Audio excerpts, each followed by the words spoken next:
lo que está en proceso de investigación y finalmente los que sentencian son los jueces o el juez en su momento, luego de una investigación tipifican si has cometido un delito o simplemente te absuelven de toda imputación que te puedan hacer. Entonces que sepa la población que está escuchando esta entrevista bastante democrática y librante con el profesor licenciado Alberto Hidalgo, candidato número 5 a elecciones internas este domingo 29 en la fila de Acción Popular para el Congreso de la República. No tiene sentencia constitutiva ejecutoriada ni la primera instancia, ni la segunda instancia, ni la tercera, ni la cuarta. Y la otra pregunta, que la población vaya conociendo, que se disipe la militancia de Acción Popular. No, ahora, usted es un hombre de fe. ¿Usted no es ateo? No, yo creo en Dios.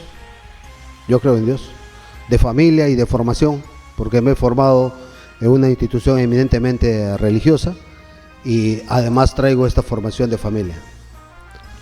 ¿Cuál es la opinión que tiene don Alberto de aquellos hombres que pasan a ser políticos hoy en el mundo y que pasan a dirigir grandes ministerios y son líderes en los gobiernos y no creen en Dios? Son ateos, no creen en Dios, no son creyentes de Dios, juran no por Dios, sino no juran por Dios ni por la patria. ¿Cuál es tu opinión de un hombre que no lo tiene a Dios como fe? Bueno, cada uno según su formación y según sus creencias. No olvidemos que en nuestra sociedad y en la misma Constitución emana de que hay libertad de creencia, de agrupaciones políticas, religiosas.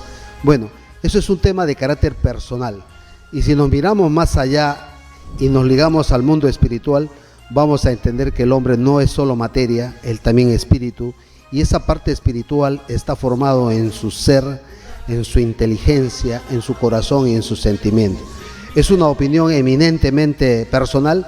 Si algunos optan por no creer a Dios y son eminentemente materialistas, y si son felices así, bienvenido sea. Pero nosotros buscamos desde un ser superior una iluminación, una bendición y una felicidad plena, y también pensando en una vida eterna. Ahora, este 29 de domingo, usted va a estar presente seguro, con Dios en sus raíces más profundas de su noble corazón, esperando que la población, la militancia de Acción Popular, acuda a las urnas este domingo 29 y va a ver ahí los números. Del 1 al 13. Usted está ubicado con el número 5. Pero para aclararte, Pompilio, en esta oportunidad te van a entregar una cédula de sufragio. Y en esa cédula de sufragio hay 3 compartimientos. Uno de ellos... El primer compartimiento que dice. El primer compartimiento, que es un rectángulo, es para elegir al presidente y al vicepresidente. Y en el centro está para elegir al representante, pues, al Congreso de la República, y en el tercer recuadro está para elegir a un representante al Parlamento andino. Entonces, de tal manera que te entregarán una cédula, no irás a la cámara secreta, y ahí en el centro tendrás que escribir, ¿ya? No hay números, no vas a marcar, sino vas a escribir, en este caso al número 5, y que me estarás respaldando para ser el representante como candidato al Congreso por la región Loreto en la fila de Acción Popular. Interesante, vamos a ser bastante didácticos y vamos a armar en estos momentos una cédula de sufragio para ser bastante didácticos y la población que está en la sintonía, sobre todo nuestros correligionarios de Acción Popular, sepan que es una cédula. Cuando usted va este domingo 29 a votar en las elecciones internas de Acción Popular, le van a dar una cédula. Esta es una cédula de sufragio, elecciones internas. En la primera, esta cédula va a tener 3 compartimientos, ¿verdad? Correcto. 1, 2 y 3. Correcto. En la primera, usted se va a encontrar para que vote para candidato a la presidencia, ¿verdad? Correcto. ¿Y vicepresidencia? Candidato y vicepresidencia. Usted va a ver ahí. Johnny Lescano, usted verá ahí. En la hoja del centro va a decir para votar para congresista, ¿verdad? Correcto. Y ahí van a estar los números. No. ¿No di? Todos van a estar en blanco. Todo en blanco. Todos los precandidatos. Va a estar el recuadro en blanco. Todos los precandidatos tienen un número. y al que uno ya tiene en su preferencia, va y escribe. Así como para la lista a candidatos a la presidencia y vicepresidencia, también tendrá algo así, pero no va a haber ni símbolo, solamente un recuadro en blanco para colocar el número. En este caso, para presidente y vicepresidente, un recuadro en blanco; para congresista, otro recuadro en blanco; y para el Parlamento andino, otro recuadro en blanco. Y ya uno ha tomado la decisión, se va precisamente a las urnas, te entregan la cédula, vas a la cámara secreta y lo único que tienes que hacer es escribir el número de tu preferencia para respaldar a tal o cual candidato. En este caso, yo voy como precandidato al Congreso y para ocupar una candidatura, voy con el número 5 en esta competencia interna. Interesante. Yo, Pompilio Peña Ríos, si fuera militante de Acción Popular, porque mis padres fueron, mi mamá también, faltaba que Pompilio sea militante de Acción Popular y no estoy inscrito, pero si estaría inscrito, estoy habilitado para ir a votar. Entonces me van a dar a Pompilio mi cédula de sufragio en Acción Popular.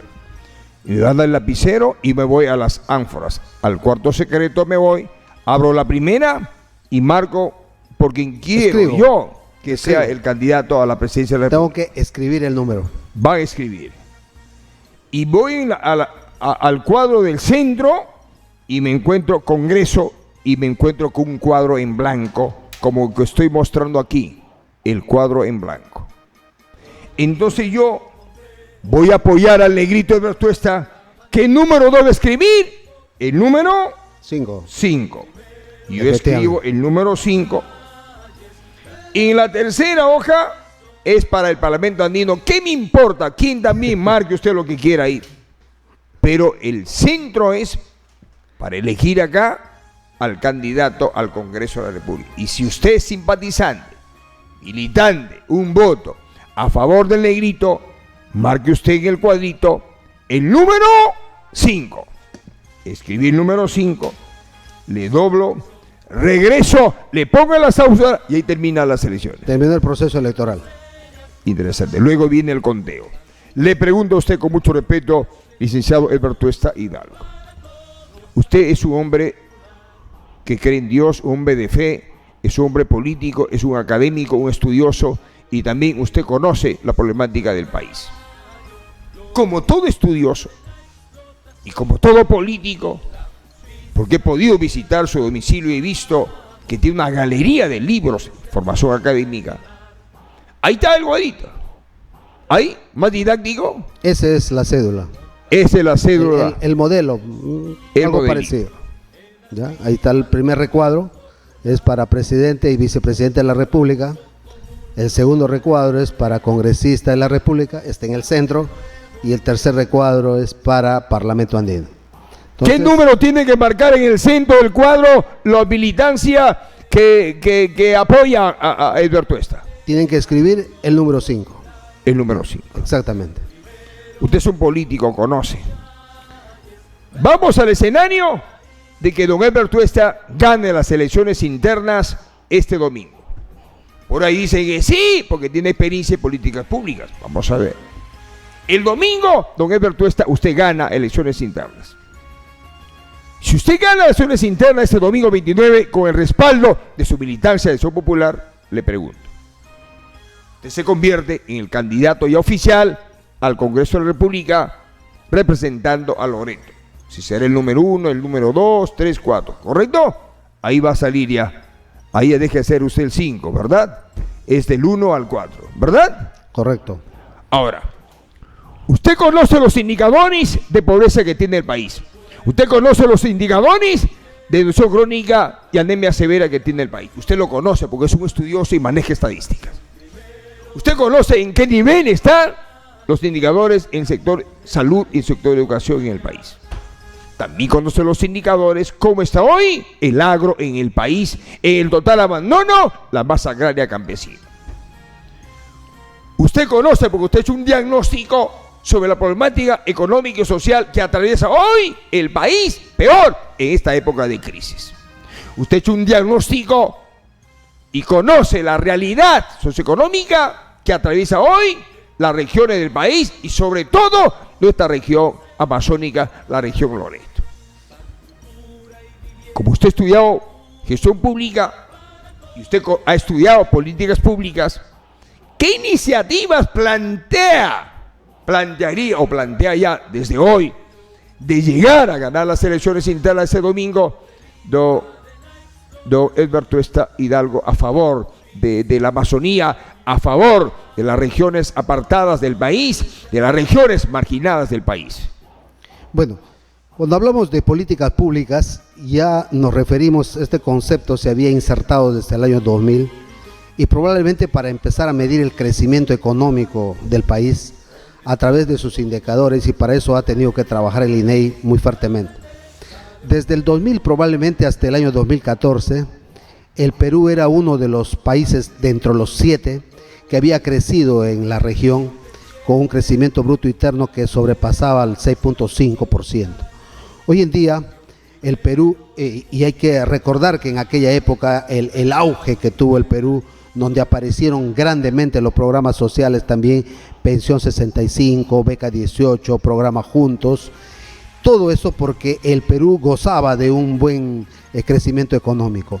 Pero este crecimiento económico no fue sostenible en el tiempo porque provenía directamente de un tema de carácter extractivo que viene a ser la actividad minera. No olvidemos que esta actividad minera nos ha llevado a lo largo de los años, nosotros vivimos también esas consecuencias con estos pasivos ambientales, con las empresas extractoras o perforadoras de petróleo que se encuentran en nuestra Amazonía, y de igual manera por las regiones de la sierra, por Cerro de Pasco, principalmente por Arequipa, por estas partes por donde están los yacimientos mineros, han dejado también estos pasivos ambientales que se han convertido en un problema social. Y es más, este crecimiento no ha sido sostenible en el tiempo, y lo que ha hecho es que la población reaccione de forma negativa, rechazando a estas explotaciones de nuestros recursos naturales sin cumplir con todo un proyecto de mitigación o todo un plan ambiental. Y esto ha hecho de que sienta el rechazo y el repudio, y de que probablemente bloques políticos salgan a defender la vida humana, la naturaleza, nuestros recursos naturales, y eso ha hecho que paulatinamente el Perú vaya también cayendo su ingreso económico, y para depender hoy en día única y exclusivamente en su gran mayoría sus ingresos económicos fruto de la recaudación. Y esta recaudación, tenemos todavía un 70% de la actividad informal que no tributan, pero que sin embargo con esa poco recaudación que tiene a nivel nacional el Estado, puede todavía mitigar en parte esas necesidades del gobierno central, de los gobiernos regionales y de los gobiernos locales. Lo que hoy en día tenemos que buscar desde el Congreso de la República, con iniciativas legislativas, es precisamente trabajar en lo que han trabajado grandemente los países desarrollados, trabajar en el recurso más valioso y importante de toda sociedad, que es el ser humano. Si no invertimos en educación, si no capacitamos a nuestros maestros, si no implementamos a nuestros centros de formación en todo nivel, es poco lo que vamos a hacer, porque los grandes países como Suiza, como Japón, ellos no tienen recursos naturales, ellos lo que tienen son mar y japoneses. Sin embargo, han desarrollado gran cantidad de inversión en cuanto a su educación, han mejorado su calidad educativa, han trabajado en el recurso humano, y eso ha permitido tener una sociedad creativa, creadora, innovadora, y sobre todo basado en conceptos muy claros que el mundo quiere: trabajar en responsabilidad y calidad. Y por otro lado, hay otro eje importantísimo que el gobierno, a través de esta Constitución de 1993, que en su momento de repente ha dado resultados, pero que ya tenemos aproximadamente 27 años de vida con esta Constitución, y lo que nos hemos dado cuenta es que solamente se han beneficiado los grandes grupos económicos. Nuestra agroindustria está en manos de transnacionales, que lo único que sirven a nuestros productores es ser un intermediario y un vendedor de materia prima. Sin embargo, hoy en día el mundo entero a través de un estudio, nos dan a conocer que el motor de la economía mundial es la agricultura familiar.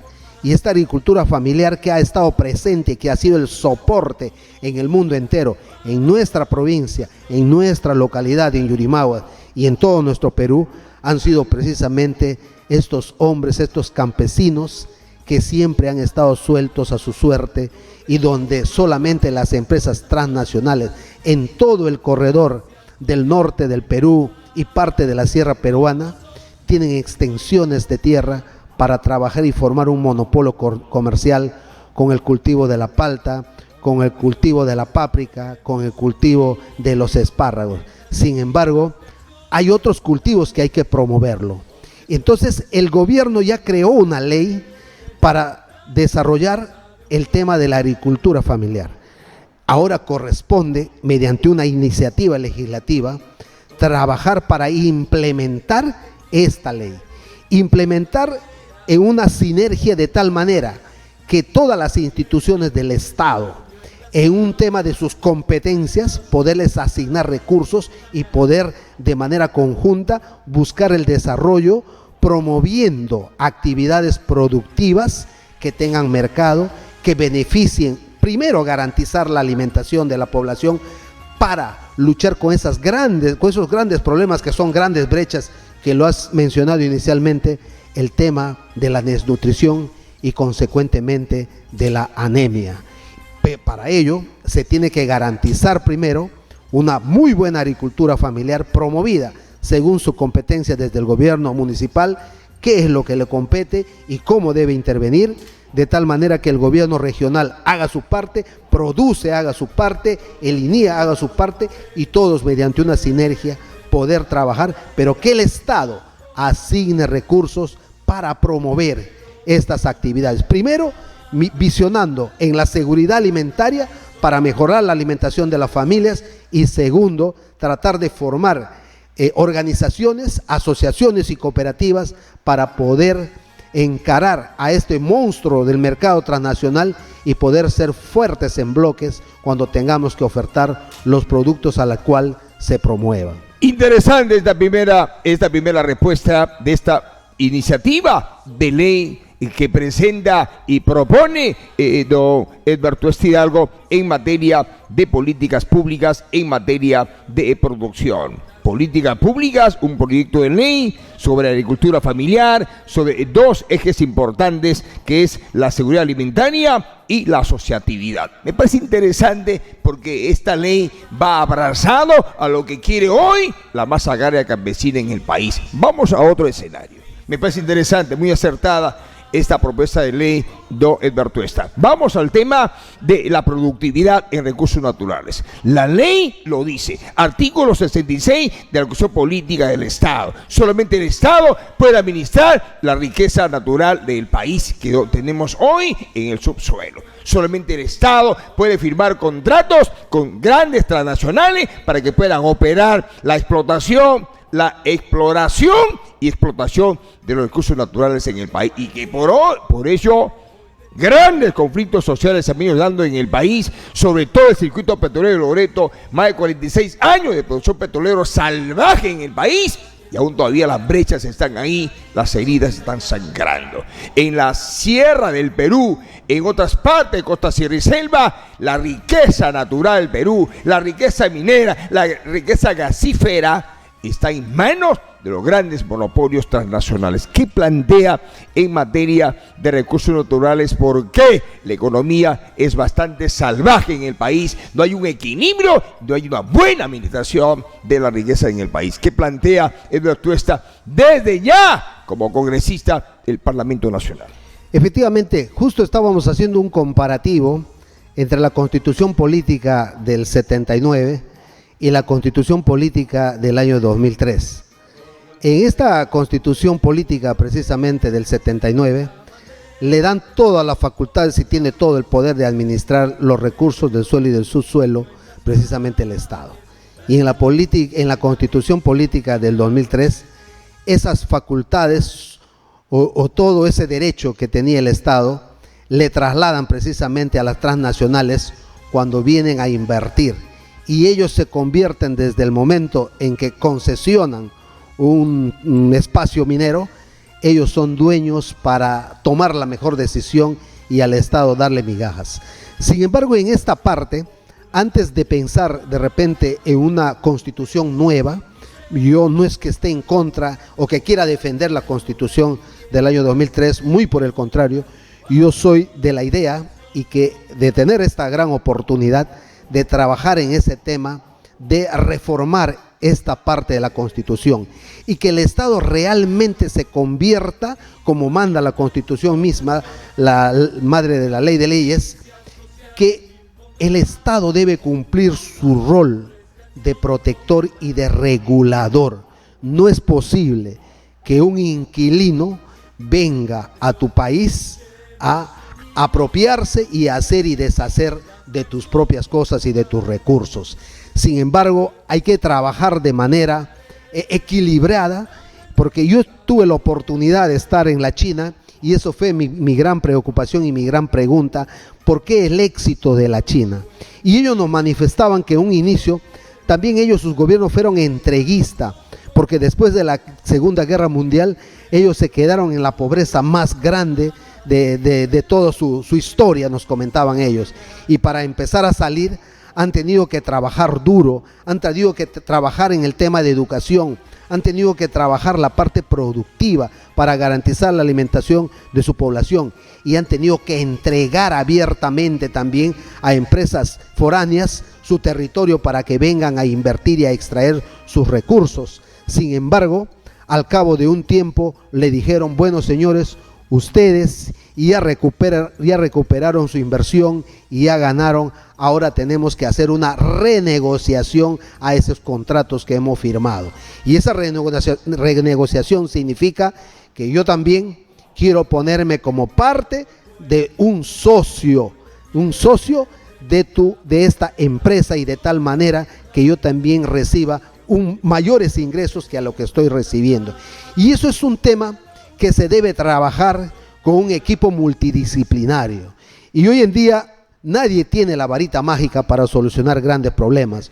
Lo que falta es un tema de consenso, de acuerdo nacional y sobre todo de llevar los mejores recursos humanos con un equipo multidisciplinario para trabajar y proponer propuestas viables, que no solamente queden en la teoría y en el papel, sino que se lleven a la práctica y que finalmente redunde en el beneficio de esas grandes mayorías que hoy en día están sumamente mortificadas y decepcionadas por toda esa decisión que se tomó. De repente en ese momento y en esa coyuntura fue la mejor, pero ya han pasado varios años y nos estamos dando cuenta que estas empresas tienen grandes privilegios y es el momento donde hay que renegociar esos contratos.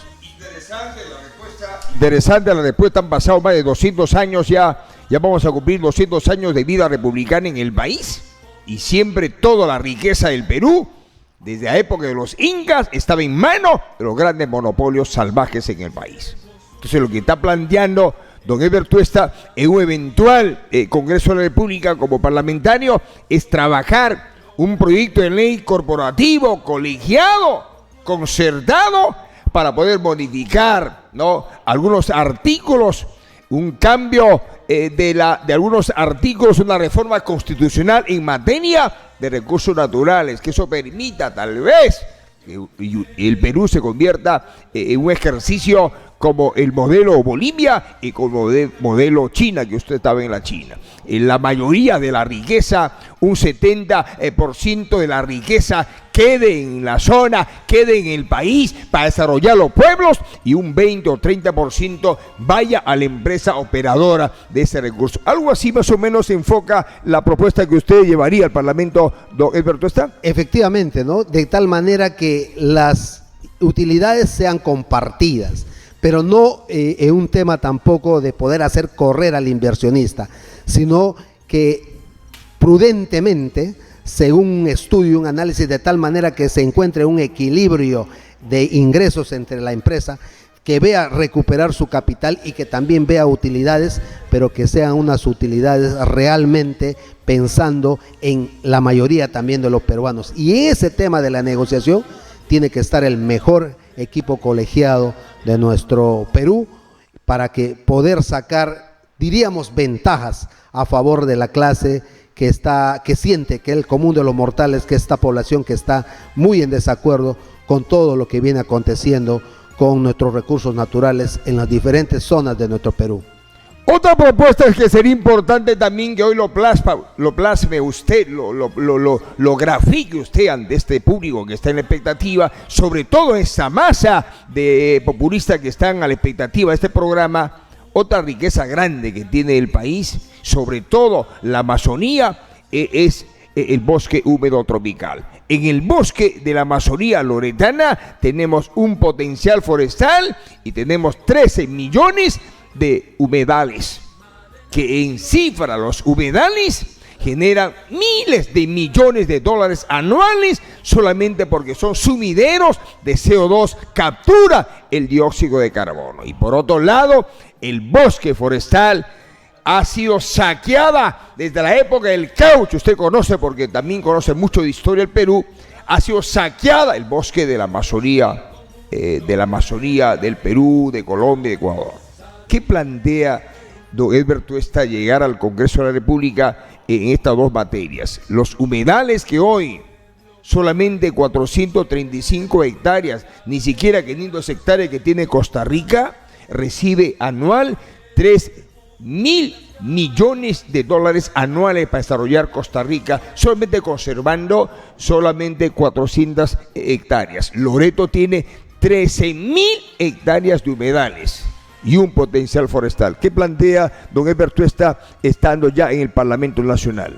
Bueno, me hace recordar un poco desde 1542 aproximadamente, cuando Francisco Pizarro entra por las costas del Perú y cuando Gonzalo Pizarro entra por el Amazonas y entran precisamente a la región de esta vasta región amazónica, y llegan también a nuestros territorios en busca precisamente de este gran imperio del Dorado que se comentaban por diferentes diarios en Europa, y no era otra cosa más que la búsqueda del mineral preciado que era el oro, pero se encontraron con una gran riqueza natural que eran sus bosques, sus maderas, que han sido explotados de forma indiscriminada por años de años o siglos de siglos, podríamos decir.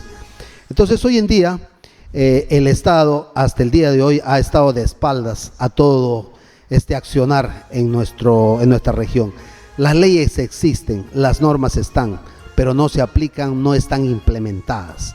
Entonces, en esta parte de que el Estado ha entregado más bien algunas ONGs para ser los guardianes y tener de repente como zonas intangibles o zonas que no pueden accionar cualquier persona que no esté organizada y asociada.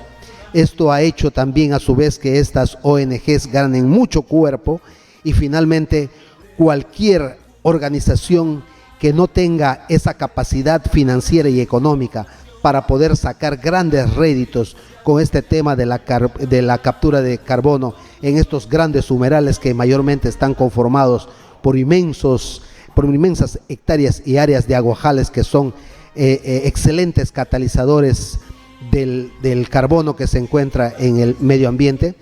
Tenemos que trabajar en un tema de reformar allí también las normas, de tal manera que para que las asociaciones también puedan acceder a este beneficio que da la comunidad internacional.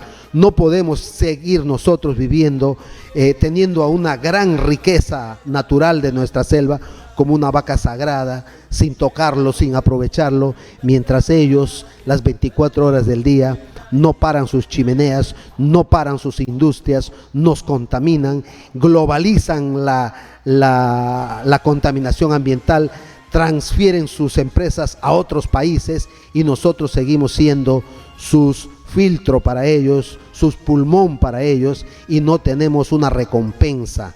Entonces, ¿por qué? Porque las normas están a la medida de estas grandes ONGs que no permitan que los pequeños también ingresen a ese beneficio y podamos sacar grandes beneficios para la mayoría. Ahí es una dura lucha que hay que trabajar, hay un duro trabajo que hay que hacer, que no es fácil, pero que tampoco es imposible. Habrá que unir esfuerzos, todo lo que conformamos la parte amazónica para poder trabajar en una modificación de esta norma y que llegue precisamente a los pequeños grupos que sí pueden beneficiarse de manera directa. Y el tema forestal, quisiera una respuesta objetiva, porque lo que hablaba usted sobre los humedales me parece interesante.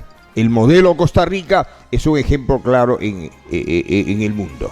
Y el modelo Costa Rica se tiene que aplicar acá, pero con normas que en verdad el Parlamento lo vea, lo mastique, como usted lo está masticando hoy, y que se requiere un consenso y una consulta para que las poblaciones, sin herir, sin vulnerar la cultura viva de la Amazonía, sin violar el territorio de las culturas indígenas en el país. Los humedales están ahí, ellos forman parte de esa cosmovisión y de ese hábitat natural. Solamente ellos utilizan parte de ese territorio para que puedan pescar y cultivar algunas líneas productivas para sobrevivir. Si sale esa norma que usted plantea, don Elber Tuesta, por consenso de los congresistas loretanos, Loreto con esa norma le deja de lado, les expectora a ese grupo de Cayo que está pegado a las comunidades indígenas, que son ONGs ambientalistas, que ellos reciben la cooperación internacional para mantener en pobreza y amarrados a los cinturones de pobreza a estos pueblos de la Amazonía. No los deja que ellos puedan recibir estos grandes miles de millones de dólares anuales, lo que generaría un despegue económico para estos pueblos del Perú. Me parece interesante esa norma que usted ya lo está trabajando. Pero el tema del bosque, el bosque nos da hoy una inmensa riqueza, y la riqueza que ya no tiene Pucallpa, Ucayali, la riqueza que ya no tiene Forestal San Martín, mi querido candidato Elber Tuesta, lo tiene todavía Loreto, un potencial, porque Loreto es 100% forestal, pero un potencial forestal que solamente lo aprovecha durante años pequeños grupos de monopolio de grandes empresas madereras que exportan madera al Golfo de México por el Atlántico, exportan millones de toneladas de pies de volúmenes de madera a los 40 mercados emergentes de Asia por el Pacífico, por el puerto de Paita y por el puerto de Callao. Van años de explotación forestal que solamente se hacen ricos grandes monopolios de la madera que manejan en el país y que están amarrados a un círculo mafioso en el Parlamento de lobistas y a un círculo mafioso del Ejecutivo. ¿Cómo romper eso, mi querido Elber Tuesta? Porque hasta hoy usted está viendo que no pueden los alcaldes luchar contra la tala ilegal de la madera. La invasión de los madereros es fuerte en el país. ¿Por qué? Porque la misma ley forestal y fauna silvestre les asiste, les da en bandeja para que estos se adueñen de todo el territorio de los pueblos indígenas a través de permisos forestales. Efectivamente, ¿no? Todo esto va a cambiar cuando la población en su conjunto tome conciencia de las consecuencias del daño forestal que se hace en la Amazonía. Y el día de ayer yo quiero manifestar, de repente no nos hemos dado cuenta de cuando acá en Yurimaguas, por ejemplo, hemos podido experimentar un huracán que se haya llevado, o un viento fuerte, como quieran llamarle, aunque no huracán, que se ha llevado 50 techos de casas de toda esta parte de la 15 de agosto. Y nos preguntamos si eso nunca ha pasado, ¿por qué está pasando? Es precisamente que es una de las consecuencias de que nuestras principales cortinas de viento que hemos tenido, que han sido nuestros árboles grandes, robustos que hemos tenido en la Amazonía, se han ido perdiendo. De tal manera que el viento que venía y que pasaba por la altura de los árboles y pasaba por sobre el techo de nuestras casas, hoy en día ese viento viene mucho más bajo porque nuestras cortinas ya son bajas, nuestros grandes árboles ya no tenemos y esos vientos van a llegar a la ciudad en diferentes direcciones y permanentemente van a seguir haciéndonos daños. Las normas existen, es cierto, como quien dice, hecho la ley, hecho la trampa, pero aquí lo que tenemos que trabajar es por un tema, irnos a la parte productiva. La extracción de la madera nunca se va a acabar, es una necesidad. Anteriormente estaba en manos de gente foránea que venía, pero hoy en día el mismo morador, el mismo que vive, APU, autoridad de esa comunidad, ellos mismos se prestan para trabajar, prestar sus documentos y ponerse como intermediario y venderle al extractor, y finalmente utilizan sus documentos, sus títulos de sus predios y sigue la extracción de madera como si no hubiese control o como si no hubiese normas. A esto tenemos que trabajar un tema de buscar la forma entre el gobierno regional, que es el ente más directo, de instalar como parques industriales para transformar a nuestra materia prima, y que nuestra materia prima pues no se vaya en bruta, sino que se vaya ya prefabricada, como antes lo existía aquí en Yurimaguas. Yo recuerdo que la carpintería y esta escuela de ebanistas que tenía el vicariato apostólico acá en la ciudad de Yurimaguas por la Loma, tenía todo un aserradero modernísimo y toda una carpintería que permitía transformar la madera en bruta, precisamente en muebles ya prefabricados o como le llaman, habilitados, de tal manera que llegue a su destino y solamente se encarga de armarlos, usar comprensas, pero eso va a permitir que se pueda trabajar un tema, ya sea a través de los tecnológicos o a través del parque industrial, que todavía pareciera ser un sueño, pero que no se le ha puesto el énfasis respectivo a todo ello para hacerlo realidad.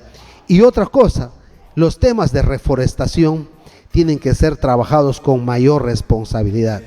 Yo me atreviera ahí a proponer que todo apoyo social que se pueda dar a las personas sean también avisorados directamente al hombre del campo, y que por cada planta que cuide y que lo haga desarrollar en su parcela árboles maderables que puedan ser y servir mañana más tarde a la humanidad, se pueda darles un bono de reconocimiento a su esfuerzo y a su labor. Solo así estaremos promoviendo e incentivando el tema de la reforestación. Y si hablamos de políticas públicas en la parte turística, tenemos todavía, a Dios gracias, una gran reserva, que es el Samiria, que está en Loreto, y el Pacaya, que está Purucayali, y hacer de esto un corredor precisamente turístico, y esto permitiera, con una ley de recategorización de la carretera Yurimaguas, Tarapoto Yurimaguas, Yurimaguas Lagunas, para poder interconectar a esta vía y darle una connotación nacional, y sea financiado directamente por el Ministerio de Transportes y Comunicaciones para su viabilidad, de tal manera que no sea la ruta exclusiva solamente de Iquitos, desde Lima a Iquitos, y de Iquitos vía fluvial entrar al Samiria o al Pacaya, sino también sea este corredor mucho más fácil y con mejores condiciones, y pueda convertirse en un corredor económico a través de esta vía.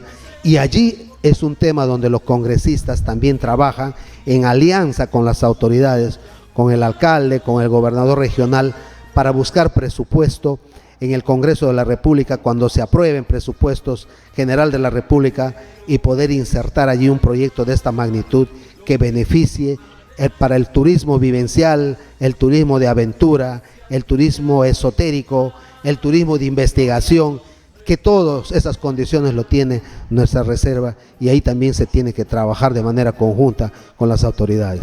Bueno, la población va escuchando propuestas, iniciativas, políticas públicas de don Edber Tuesta Hidalgo, porque conoce política pública, conoce gestión pública, conoce y ha hecho el diagnóstico sobre el que hoy necesita la Amazonía Loreto para un despegue y para repuntar políticas para mejorar el desarrollo. Correcto, el tema habla usted de centro logístico de transformación, de un parques industriales para transformar la madera, y ya transformada puede exportarse a los mercados del mundo, y para eso hay que modificar algunos artículos de esta ley forestal y de fauna silvestre, y por otro lado también poner normas, leyes a favor del turismo y generar a través de leyes circuitos turísticos ya oficiales que puedan beneficiarse los pueblos donde se haya ubicado grandes atractivos como tiene Loreto, el Pacaya Samiria, el lago Achaltipixca y como tiene también Balsa Puerto, hermosas cataratas y también los lagos de Alto Bayaga. Terminamos la entrevista con el último tema, don Edberto Tuesta Hidalgo, en materia. Usted es educador, usted se ha formado en la Universidad Champaná de Lima. Usted conoce como educador que solamente la educación, con una buena educación, podemos romper esquemas y mejorar niveles de vida en el Perú, como ha mejorado los niveles de vida en Singapur por una buena educación, en Suecia, en Noruega, en Holanda, señoras y señores. Vamos, educación, plantea usted una educación productiva, una educación algo así como de alternancia, donde el joven salga de la secundaria sabiendo una especialidad en materia productiva, en cultivos bandera, para que pueda este joven convertirse en una pieza clave, para que pueda transmitir ciencia y tecnología en materia productiva. Y para eso usted plantea mejorar la norma en la ley de alternancia y una educación productiva, don Edberto Tuesta. A ver, enfócalo en pocas palabras. Efectivamente, yo tuve la oportunidad de llevar un diplomado en andragogía, educación para adultos, y allí nos hablaban grandemente sobre el potencial que tiene el ser humano. Y últimamente que me fui a preparar en la Champañá a terminar una de mis etapas de mi carrera para obtener el título de licenciado en educación, me encontré con grandes innovaciones y habla mucho del educando adulto, de que hay que trabajar tremendamente y que sí es posible insertarle en el mundo de la innovación, de la capacitación y en el cambio de actitudes. Pero, ¿por qué no hablar desde la base? Y cuando se habla de temas de reformas educativas, muchas veces el Estado y nosotros que estamos en el campo de la educación, nos damos cuenta que todas estas reformas se han sido tratadas netamente desde el escritorio, sin bajarnos al llano, sin estar en las aulas, de repente tratando de copiar o aplicar modelos pedagógicos de otras realidades que no se ajustan a nuestra realidad, y vivimos constantemente en cambios, en experimentos, en ensayos, y eso hace que mucho vaya confundiendo no solamente a los alumnos, a los padres de familia y hasta a los propios maestros. Aquí hay una propuesta de manera integral y colegiada. Integral y colegiada significa que hoy en día la educación no solamente está en manos de pedagogos, está en manos de psicólogos, está en manos de filósofos, de antropólogos, de civiles y de pedagogos también, por supuesto, de psicoanalistas. Todo este equipo multidisciplinario de profesionales se tiene que sacar una propuesta para mejorar la parte del tema de la educación en su conjunto, como una propuesta de Estado en mejoras de la educación. No olvidemos que el sector educación, siendo uno de los pilares básicos para el desarrollo de un país, nosotros vivimos digitados por los gobiernos, por los países desarrollados, y que al parecer ellos no quieren que nosotros desarrollemos y mejoremos en la parte educativa, porque si nosotros mejoramos nuestra educación, de consumidores nos convertiremos en productores, y de productores nos convertiremos en transformadores, y de transformadores nos volveremos en industriales y comercializadores, y ellos se pusieran a pensar, si nosotros apoyamos a desarrollar en educación a Perú o a cualquier país subdesarrollado, ¿a quién venderíamos nuestras producciones y nuestras creaciones? Entonces, el tema medular del sector educación es que la parte salarial de un maestro está sinceramente por los suelos, y es bastante a veces denigrante, de verdad, que un maestro que se ha preparado, ha estado 5 años en su instituto superior, ha ido a hacer sus cursos de complementación, de profesionalización, y está con 2.500, con 2.800 soles, y otros profesionales en el sector público tienen como sueldo mínimo un tope mínimo de 3.000 por adelante y hasta 8.000 a 12.000 soles.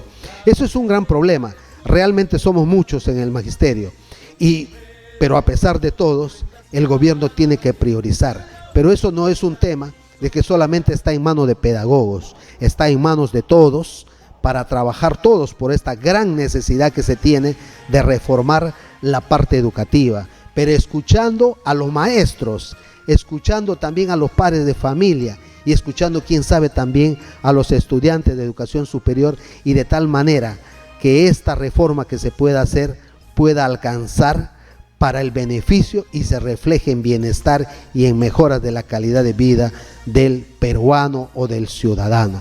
Y en cuanto a lo que es la educación productiva, yo, por ejemplo, he egresado de un colegio técnico que es el industrial. En mis primeros años de formación y desde que he iniciado hasta que he salido, me he incursionado en la carrera de mecánica de producción. He trabajado, me ha gustado bastante, he tenido conocimientos básicos, sin embargo, no he continuado esta carrera, pero ha sido algo que me ha permitido aprender en mi vida a poder defenderme en otras actividades. De igual manera, los colegios de variante agropecuario tienen que ser cada vez más implementados.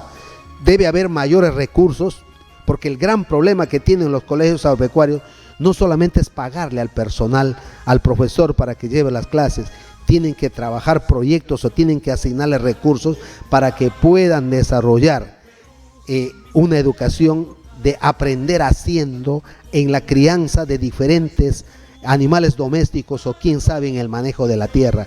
Y de igual manera, los institutos tecnológicos había que trabajar allí en materia legislativa para que estas formaciones de carácter técnico realmente formen a los ciudadanos y a los futuros profesionales que puedan desempeñarse con esta mentalidad de generar desarrollo, autogeneración de ingresos familiares y mejoras en la sociedad donde se desenvuelvan.